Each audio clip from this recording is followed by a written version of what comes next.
Pag-usapan naman po natin ngayon yung nilathala po ni Doc Ong, yung isang cardiologist at internet personality. Pinakita niya ng Sabado yung kanyang patuloy na pakikipaglaban sa cancer sa tiyan. Sinasabi po ni Doc Willie Ong na ito po ay sarcoma. Ito daw po ay very rare, bihira lang ito, napaka-agresibo at napakalaki. Mag-subscribe po kayo sa aking YouTube channel, Rose Alfonso, para madagdagan ang inyong kaalaman tungkol sa iba't ibang karamdaman. Sa akin naman pong Facebook page, Patnubay sa Kalusugan, paki-follow nyo lang, like and share. Tuloy po natin, sabi po ni Dr. Willie Ong, meron akong malaking cancer sa tiyan, sabi niya.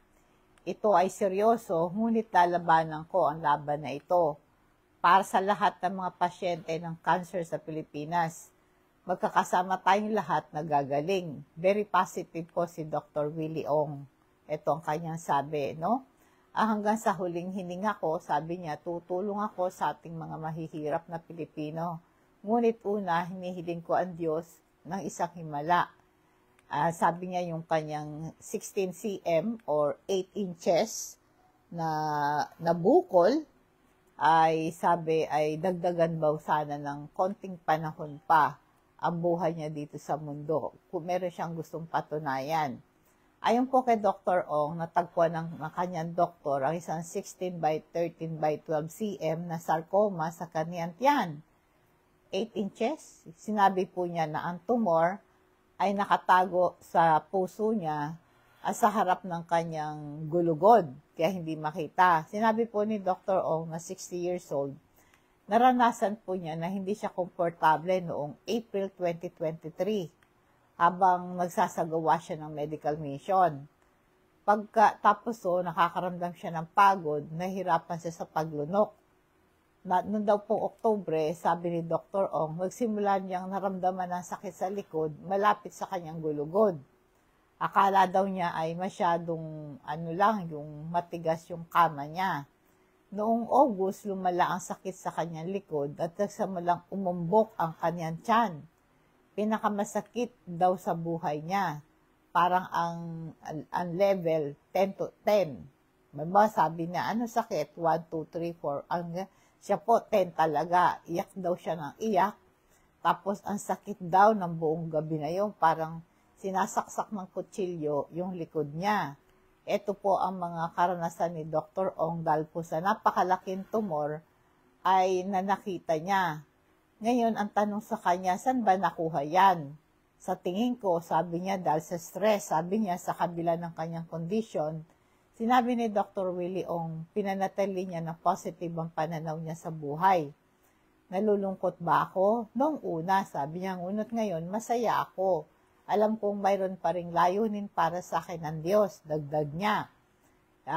Kaya nga po yung summary ng kanyang medical case na merong malaking sarcoma or cancerous na bukol sa kanyang tiyan. Na itong location na to sa tiyan niya, at nakatago ito sa likod ng kanyang puso sa harapan ng kanyang T10 vertebrae located dito sa upper back. Ang mga simptomang naramdaman niya, kinakapos siya ng hininga, madali siyang mahapo, nahirapan siya lumunok, at meron siyang severe pain malapit sa kanyang spine. 10 by 10 ang pain level sharp, para siyang sinasaksak daw ng kutsilyo.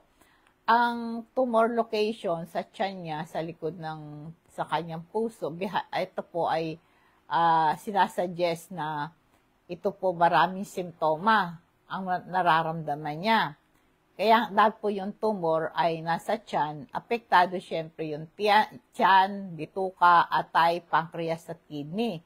Syempre naiipit kasi ang laki 8 inches sa laki ng bukol na yon ay nandoon yung laman loob, yung tiyan, yung bituka, yung atay, yung pancreas, yung kidney.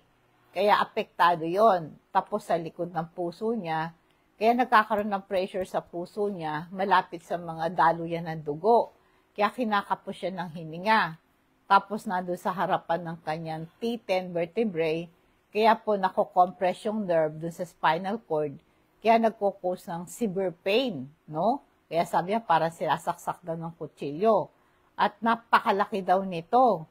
At saka very rare at very aggressive pa ito. Kaya nga po yung tumor location niya, nasa tiyan, behind the heart, malapit sa T10 vertebrae, sinasuggest na ito po yung nagkakaroon ng iba't ibang simptoma, back pain, no? At dahil nga yung tumor, ay pinipress yung nerve sa spine. Kaya nahirapan siya lumunok, kinakapos ng hininga, nag-i-indicate na yung tumor, apektado yung kanyang esophagus at ang kanyang baga. Kaya nakakaramdam siya. Alam naman natin, ang fatigue, ito yung common symptoms ng cancer. Kaya ang size nito, very aggressive po yung tumor kasi bigla kasi siyang lumaki. Kaya nga po yung, yung diagnosis ay napakahalaga para mabigyan siya ng treatment plan. Napakahalaga yung qualified na doktor, proper diagnosis at saka personalized treatment at magkaroon ng complete medical evaluation. Paalala po sa ating vitamin C at B complex para sa kalusugan. Ang vitamin C at B complex vitamins, mahalagang sustansya, nagpapanatili ito ng ating sumusuporta sa function ng ating katawan. Ang vitamin C po ay tumutulong palakasin ang ating immune system laban sa infection. Ito'y pinoprotekta ng selula mula sa pinsala dulot ng mga free radical.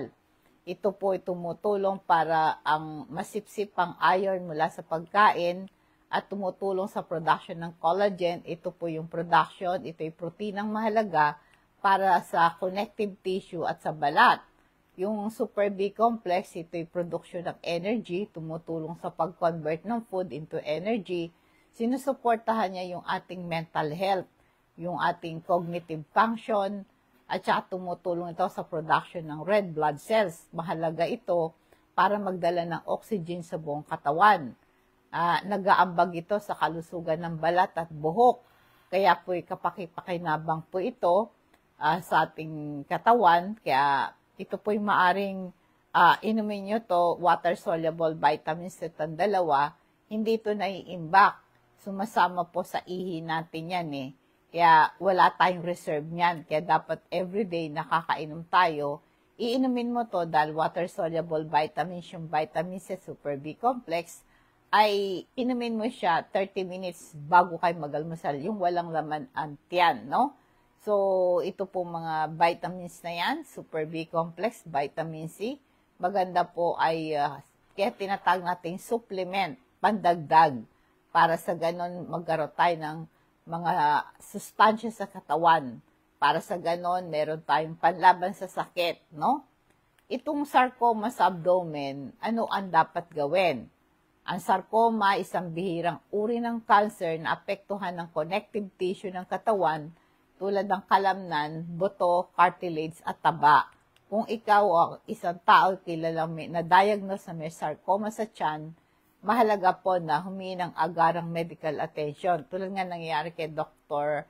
Willie Ong, marami siya ngayon tumitingin sa kanya.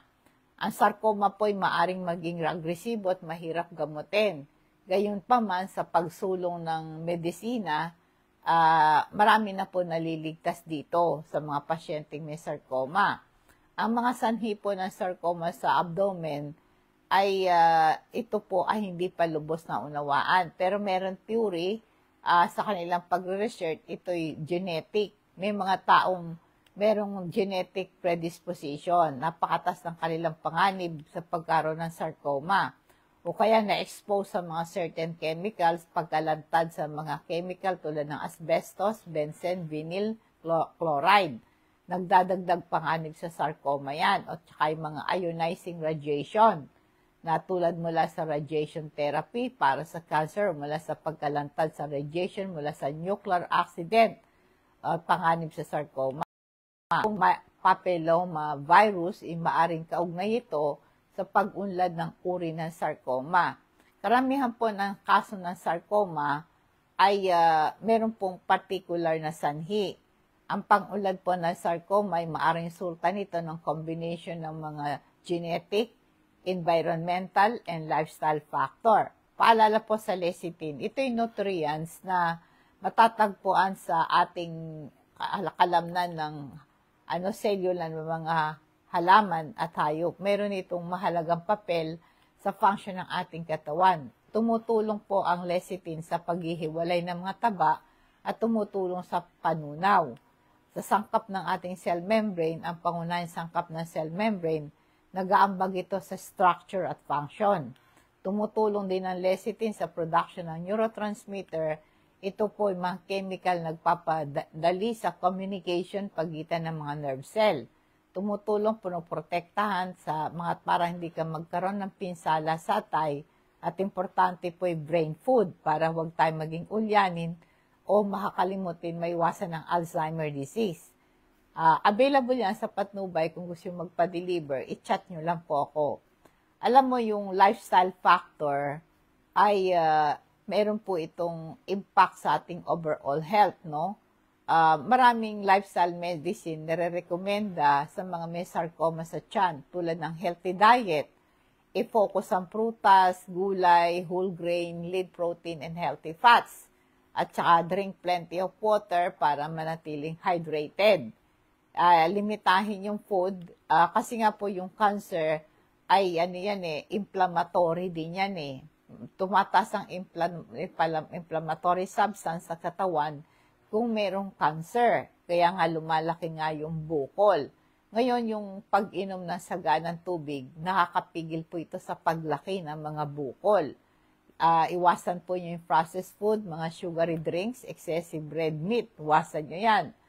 Magpa-check up, tapos syempre yung regular exercise. Syempre i-discuss po yung anong exercise na pwede sa inyo.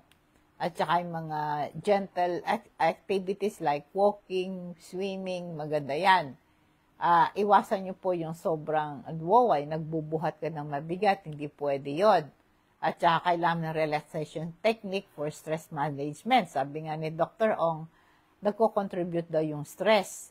Kaya i-practice mo yung relaxation technique like meditation, deep breathing, progressive muscle relaxation. Kailangan din po nito kung meron kang sarcoma, kailangan ng emotional support from your friends, from your family. Yung ating pong supplement na calcium, magnesium, ito po ay para sa buto. At ito'y mahalagang mineral, yung calcium, magnesium, para manatiling malusog ang buto. At ito rin po ay maganda rin sa ating kalamnan, sa normal na contraction ng kalamnan, at sa function ng ating nervyos at regulasyon ng ang presyon ng ating dugo. Nasabi ko yung calcium para sa buto yan, pangunahing mineral sa buto at ngipin, nagbibigay lakas sa structure niyan. Ang calcium, ito'y nakakatulong sa contraction ng muscle.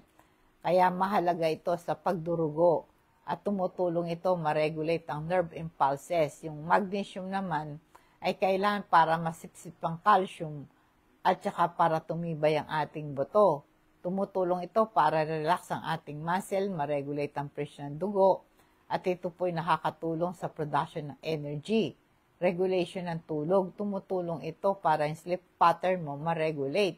Kaya nga po yung ma-ensure mo na ma-establish mo yung masarap na tulog kung meron kang calcium, magnesium. Kaya kung may sakit tayo, napakahalaga nakakatulog tayo. Ngayon sa itong sarcoma, iwasan yung mga bisyo tulad ng paninigarilyo, pag-inom ng alak, at saka kailangan meron ka laging follow-up, check-up, para sa ganon ay mamonitor ang iyong kalagayan. Tapos stay informed. Dapat up to date ang magkaroon ka ng mga research, no? At meron treatment advancement, no? Alalahanin ang lifestyle medicine tay complementary approach sa traditional medical treatment. Kailangan importante meron kayong doktor. Kaya manatiling updated ka. Alam natin, sumusulong ang medisina. Available po yan ang mga informasyon. Mga doktor nyo, tutulungan kayo. Meron tayong oil na crystal oil, concentrated plant extract yan. Nakaka-reduce ng pain at inflammation tulad ng arthritis as muscular pain. Nag-improve din yung tulog mo. Nakaka-relieve ng headache. Amuyin mo yan. Nakakalis ng hihilo at bara ng ilong. nakiklear yung congestion, nag-improve yung respiratory health mo, kaya meron pang calmanting effect ito sa digestive system mo. Nare-relieve yung kabag, bloating, and stomach cramps, at mawawala yung pagsusuka, pagduduwal. Di ka rin kakagatin ng lamok pag pinahiran mo ng ating crystal oil. Available po yan sa ating pong patnubay sa kalusugan. Pwede itong ipa-deliver sa inyong tahanan. Alam niyo po yung sarcoma, no? Ito po ay sabi nga sa kanya, yung dumapo sa kanyang tumor ay bihira lang meron nun at masyadong aggressive, kaya ang bigla siyang lumaki, no? Kaya kailangan talaga manatili yung kanyang kaalaman. Meron siyang bagong mga mananaliksik, no? Yung mga pagsulong ng panggagamot. Kasi yung po kasing carcinoma, isang uri ng cancer na kahit na minsan operahan, sabi, pwede bang tanggalin yon? Pwede bang operahan yan? Kasi maaring merong mga panganib, komplikasyon tulad ng bleeding. At minsan pwede pang magkaroon ng infection after surgery at pwedeng ma-damage yung surrounding organ. Ang tumor kasi malapit yan sa kanyang sa tiyan, sa atay, sa bituka, di ba? Baka may panganib yan sa pagda-damage ng surgery, di ba? Pwedeng magkaroon ng nerve damage. Located kasi yan sa malapit sa nerve. Baka sa pag-oopera ay merong ma-damage, maging dahilan ito ng kanyang panghihina at pamamanhid. Ngayon, kahit na successful yung surgery, may panganib pa rin na bumalik ulit yung bukol. Kaya mahalagang itong mga potential na panganib na yan ay makapag-usap sa doktor kung ano po yung mga panganib, anong benepisyo, no? Kaya bago kayo gumawa ng desisyon, kailangan meron kayong check na information batay sa iyong sitwasyon. Ang ating pong omega-3 fatty acid, ito po ay mahalagang polysaturated fat. Ito po ay makakatulong po sa makaganda sa kalusugan ng puso, pampababa ng cholesterol, triglycerides, na bumababa ang BP mo, naiwasan ng panganib sa puso. Maganda yan sa utak at nababawasan ng panganib sa Alzheimer disease. Ito'y magandang pagbawas ng pamamaga sa katawan, nagpapalakas ito ng ating mata. Ipaalam po sa akin ang pangalan nyo, address at CP number nyo. Kung gusto nyo magpa-deliver yung ating mga health product, di-deliver po ng rider yan sa bahay nyo. Cash on delivery yan. Ngayon po dadako tayo sa ating food for thoughts. Galatians 1:10. Bakit ko sinasabi ito? Dahil ba sa nais kong mapurian ng tao? Hindi. Ang papuri lamang ang Diyos ang tangi kong hinahangad. Sinisikap ko bang magbigay lugod sa tao? Hindi. Kung yan ang talagang hangad ko, hindi sana ako naging alipin ni Kristo. Ito po yung pananalita po ni Apostol Pablo. Kaya ang sabi, ang pagpili sa pagitan ng tao at Diyos, ito'y nagpapakita na malinaw ang yung paglilingkod sa Panginoon. Ang paglilingkod ay ito ibig sabihin sumusunod ka sa utos at iniwasan mo yung pagsalangsang. Kaya nga po ang application nito, nagpapaalala sa ating pangunahing layunin kung gusto po natin na maghangad po ng tunay na kapayapaan. Ang sabi, mabuhay ka ayon sa mga utos at batas, mabuhay tayo sa mga utos ng Panginoon. Doon ka lang makakatagpo ng kapayapaan. Magandang gabi.